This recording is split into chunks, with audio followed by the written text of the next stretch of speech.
இதெல்லாம் டீட்டெயில்ஸ் கொஞ்சம் நல்லா சொல்லியிருந்தீங்க. அது கொஞ்சம் இம்ப்ளிமெண்ட் பண்ணி நம்ம கழுது பண்ணி ஸ்டார்ட் பண்ணுறதுக்கான ஒரு விஷயத்தை வந்து நீங்கள் ஒரு ஐடியா கொடுக்கணும். அப்படின்னா முடியல கூட அதுக்கான சப்போர்ட் பண்ணிக்கான அந்த லோன்ஸ் இது அரேஞ்ச் பண்ணி கொடுக்குறது. ஓகே.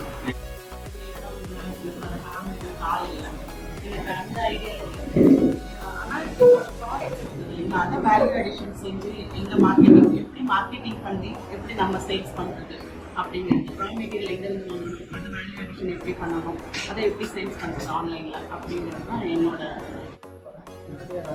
நான் வந்து கட்டிட வேலை செஞ்சேன். சென்னையில் நிறைய இடத்துல நான் பார்த்துருக்கேன். கழுதுலாம் வளர்க்குறாங்க. மயிலாப்பூர், மல்லாவரம், மானமரம் இதெல்லாம் பார்த்துருக்கேன். ஆனால் நீங்கள் சொல்கிற மாதிரி நான் இன்னும் ப்ரூஃப் பார்க்கல பார்க்கல. அவங்க இது வரைக்கும் பார்க்கும்போது அதே ஸ்டேஜில் தான் இருக்காங்க, வளர்ந்த மாதிரி தெரியல. நீங்கள் வந்து ஒரு மாதத்தில் 5 பழக்கம் அந்த 3 லட்சம் சம்பாதிக்கணும்ட்டு சொல்கிறீங்க. அது எந்த அளவுக்கு சாப்பிட்டு தெரிஞ்சுக்கணும். ரெண்டாவது நாங்களுக்கு இவங்க வீட்டில் தான் இருக்காங்க. அவங்க வீட்டில் எப்பவுமே இந்த பிஸ்னஸை எப்படி கொண்டு போனான்னு சொல்லியிருக்காங்க. வந்து ஓகே, சூப்பர். ராஜேஷ். நிறைய பிஸ்னஸ் பண்ணியிருக்கேன், சொல்லியிருக்கேன், நிறைய லாஸ் பண்ணியிருக்கேன். இது வந்து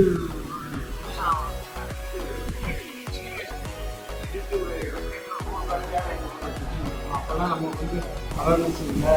இப்போ வந்து கதை கம்மியாகிடுச்சு. பட் நீங்கள் பிஸ்னஸ் சொல்லும்போது பெரிய லெவலில் ஒரு லார்ஜ் மார்க்கெட் மாதிரி ஒரு பிஸ்னஸ் சொல்லியிருக்கீங்க. அது என்னதான் இருக்கணும்னு பார்க்கணுன்ற ஒரு ஆசை. அதோட உங்களோட நான் வந்து சேர்ந்து பயணிச்சு நல்ல ஓரளவுக்கு இந்த கலையோட வீடை வந்து நம்ம பாதுகாக்கிறதுல நம்மளும் ஒரு பங்கு எடுத்துக்கலாம்னு நோக்கம். கம்பெனி ஏன் நம்ம கம்பெனி ஸ்டார்ட் அதை பற்றி பார்க்கணும். கம்பெனியை ஸ்டார்ட் பண்ணால் தான் ஒரு கார்பரேஷன் ஸ்டார்ட் பண்ணால் தான் நம்ம வசதியாக முடியும். கார்பரேஷனுங்கிறது ஒரு கம்பெனி தான். கம்பெனியாக இருந்தால் தான் நம்மளுக்கு லைபிலிட்டி கம்மி, லைபிலிட்டி நம்மளோட பொறுப்பு கம்மி. அது இல்லாமல் லிமிடெட் கம்பெனியாக இருந்தால் தான் நம்ம கிராண்டு கிடைக்கும். நம்ம லிமிடெட் கம்பெனியாக இருந்தால் தான் நம்மளுக்கு சப்சிடி கிடைக்கும். லிமிடெட் கம்பெனியாக இருந்தால் தான் உங்களுக்கு வந்து கிராண்டுங்கிறது நிதி ஃப்ரீயாக பண்ணுறது நிதி ஒரு நல்ல சப்சிடி போதும் அப்படின்னா. அதுக்கப்புறம் அப்படின்னு பார்த்தீங்கன்னா உங்களுக்கு லோன் போடுறது அதுக்கான என்ன வாய்ப்பு இருக்குது, நம்ம யார் அப்ரோச் பண்ணணும், அதையும் நம்ம பார்க்கணும், அதையும் நம்ம பேசலாம். உங்களுக்கு எந்த நடுவில் ஏதாவது டவுட் இருந்தால் எனக்கு சொல்லலாம், அதையும் நம்ம பண்ணலாம். அடுத்தது மார்க்கெட்டிங். மார்க்கெட்டிங்கில் உங்களுக்கு வந்து மார்க்கெட்டிங் டெக்னிக்கலான விஷயம் அப்படின்னா மார்க்கெட்டிங்கை பொறுத்தவரை அன்றைக்கி நம்ம பேசணும். பேசும்போது நம்ம என்ன மாதிரி ஆப்பை நம்ம தயார் பண்ணணும், என்ன மாதிரி டிசைனிங் பண்ணணும், என்ன மாதிரி டிசைனிங் பண்ணணும், யார் நம்மளோட மார்க்கெட்டிங் அவங்களுக்கு நம்ம கண்டுபிடிக்கலாம், எப்படி நம்ம கண்டுபிடிக்கலாம், அதுக்கான ஆப் என்ன இருக்குது, அதுக்கான சொல்யூஷன் என்னன்னு கண்டுபிடிக்கலாம், அதுக்கு ஒரு எந்த தேடணும், அதை வச்சு எப்படி நம்ம போஸ்டர்ஸ் எடுக்கணும். எல்லாமே ஈஸி தான். நம்ம ஒரு இடத்துல போய் ஒரு மார்க்கெட்டிங்காக ஒரு டிபார்ட்மெண்ட் ஸ்டோரில் உட்காந்துருக்கு ஒரு டைத்தில் அப்போ போய் ரூமில் உட்காந்துருக்கோம் 2 மணி நேரம் ஆகும், 3 மணி நேரம் ஆகும். நம்ம டிஜிட்டல் மார்க்கெட்டிங் பண்ணலாம், பண்ணக்கூடாது சொல்ல. சென்னையில் இருக்க கடைகளை போய் இந்த இடத்துல நம்ம பண்ணலாம், அதை பார்த்துக்கலாம். பெரிய ஓரளவுக்கு ஹை ப்ரொஃபைல் வர இடத்துல நம்ம பண்ண முடியும். இருந்தாலும் ஆன்லைன் மார்க்கெட்டிங் பொறுத்தவரை ஒரு கிராமத்துக்கு பண்ணுறோம் அப்படின்னா ஆன்லைன் மார்க்கெட்டிங் பொறுத்தவரை நம்ம அதோட மார்க்கெட்டிங்க்கு அதுக்கான சொல்யூஷன் என்ன, நம்ம சோப்பு இல்லை க்ரீமோ என்ன சொல்யூஷன் கொடுக்குது, போஸ்டர்ஸ் போட்டு நம்ம ஃபேஸ்புக் ஆட் பண்ணுறது இல்லை கூகுள் ஆட் பண்ணுறது, அதெல்லாம் எப்படி பண்ணணும், அதுக்கான வாய்ப்பு அப்படிங்கிறது நம்ம பண்ணிடலாம்.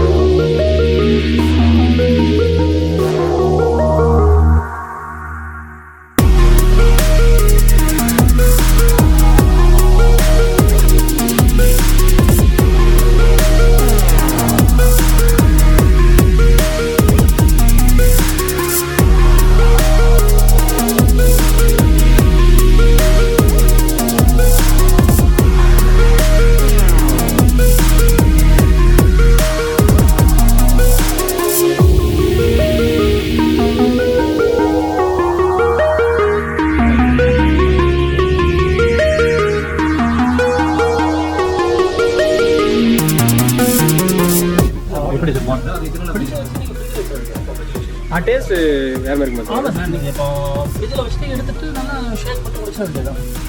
டாங்கி யூரினல் தெரப்பிங்க, இல்லை மனிதனோட யூரின் தெரப்பியும் இருக்கும்போது அதே மாதிரி எல்லாமே டாங்கி வந்து ஸ்பெஷல். இப்போ இந்த இடத்துல வந்து நம்ம டாங்கி தான் பேசுகிறோம். ஆக்சுவலாக வந்து டாங்கி யூரின் வந்து ரொம்ப ஸ்பெஷலு. உங்களுக்கு இப்படி எல்லாத்தையுமே ரியாக்டிவ் பண்ணும் சயின்டிஃபிக்காகவே.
இங்கே ஐந்தினை டாங்கி ஃபார்முக்கு வந்து ஃபஸ்ட்டு ஆடு பார்த்தேன். சரி, ஒரு நிறைய பிஸ்னஸ் ட்ரை பண்ணியிருக்கேன். இது வந்து ஒரு புதுமையான பிஸ்னஸாக இருந்ததுனால மாஸ்டர் கிளாஸுக்கு முதல் அட்டன் பண்ணேன்.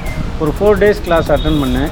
ரொம்ப அதுலேயே எனக்கு ஃபஸ்ட்டு இந்த பிஸ்னஸில் உள்ளே நான் வரும்போது வந்து ஜீரோ வார்த்தை தெரிஞ்சது. பட் ஏதோ இருக்குது அப்படின்றது மனசில் பட்டது. அதில் நான் உள்ளே போய் பார்த்து அந்த 4 கிளாஸ் அட்டன் பண்ணும்போது எனக்கு ஓரளவுக்கு ஒரு 50% வரைக்கும் எனக்கு ஒரு கான்ஃபிடன்ஸ் கிடச்சது. இது ஒரு நல்ல ஃபீல்டு. இதில் வந்து நிறைய ஏர்னிங்ஸ் மட்டும் இல்லாமல் சமூக அக்கறையோடு இந்த பிஸ்னஸ் இந்த டாங்கியை வந்து நம்ம யூஸ் பண்ணலான்றதை ஃபஸ்ட் டைம் இங்கே தான் தெரிஞ்சுக்கிட்டேன். ப்ராக்டிக்கலாக கலதை பற்றி எதுவும் தெரியாது. இன்றைக்கி வந்து இங்கே ப்ராக்டிக்கலுக்காகவும் வந்து நான் கலந்துக்கிட்டேன். வந்ததுக்கப்புறம் தான் தெரிஞ்சது கழுதைன்றது வந்து எவ்வளோ சாஃப்டான பிராணி, நமக்கு எவ்வளோ யூஸ்ஃபுல்லான விலங்குன்றது இங்கே வந்து தெரிஞ்சுக்கிட்டேன். ஆக்சுவலி இந்த டாங்கி ஃபார்ம் பற்றி ரொம்ப குயிக்காக சொல்லணும்னா ரொம்ப அருமையான ஒரு ப்ரோக்ராம். நிறைய இந்தியாவில் நிறைய இடத்துல டாங்கி ஃபார்ம் இருக்குது. பட் நம்ம தமிழ்நாட்டில் நம்ம பக்கத்துலேயே இருக்கிற ஒரு டாங்கி ஃபார்ம் பற்றி ஒரு விசிட் பண்ணோம். ரொம்ப யூஸ்ஃபுல்லான ஒரு இன்ஃபர்மேட்டிவான ஒரு செஷன். அண்ட் இதுலேருந்து எவ்வளோ பை ப்ராடக்ட்ஸ் வருதுங்கிறது நிறைய அமேசிங்கான ஒரு ரிசல்ட்ஸ் இதிலேருந்து வருது.